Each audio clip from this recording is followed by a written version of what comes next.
রথযাত্রা উৎসব মানেই পুরীতে হই হই রই রই ব্যাপার। এই সময় ওড়িশার জনপ্রিয় সমুদ্র শহরে ভিড়ে ভিড়াক্কা ছবিটা খুবই চেনা সকলের যে বাংলার সৈকতে। দীঘায় নবনির্মিত জগন্নাথ মন্দির ঘিরেও এবার ভক্তদের ঢল নামার অপেক্ষা।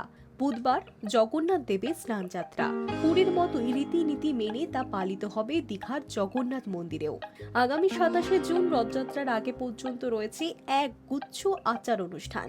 11 তারিখ বুধবার সকাল 9টায় নিয়ম মেনে দীঘার জগন্নাথ মন্দিরে পাহান্ডি বিজয় উৎসব। এরপর বেলা ঠিক 11টায় জগন্নাথ, বলদেব ও সুভদ্রা স্নানযাত্রা। বুধবার দফায় দফায় নানা অনুষ্ঠান। দীঘার জগন্নাথ মন্দিরের প্রবেশদ্বারের বাদিকে একটি মণ্ডপ তৈরি হয়েছে, সেখানে ভক্তদের সামনেই অনুষ্ঠিত স্নানযাত্রা অনুষ্ঠান।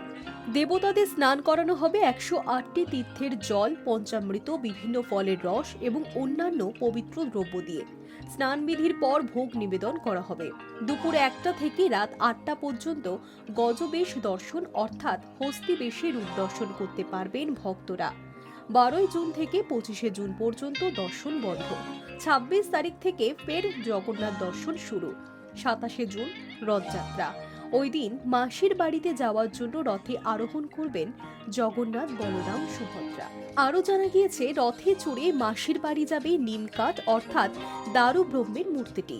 পাথরের জগন্নাথ দেব থাকবেন মূল মন্দিরে, ফলে দুটি মন্দিরেই পুজোর রীতিনীতি পালিত হবে।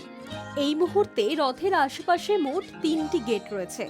তারই একটি গেট দিয়ে জগন্নাথ, বলরাম, সুভদ্রাকে নিয়ে রথ যাবে মাসির বাড়ি। দীঘায় জগন্নাথ মন্দির উদ্বোধনের পর এই কয়েক মাসেই যেমন ভিড় হয়েছে, তাতে কর্তৃপক্ষের অনুমান রথে জনসমাগম হবে লক্ষাধিক। আর সেই ভিড় কিভাবে নিয়ন্ত্রণ করা হবে সেই প্রস্তুতিও চলছে প্রশাসনের তরফে।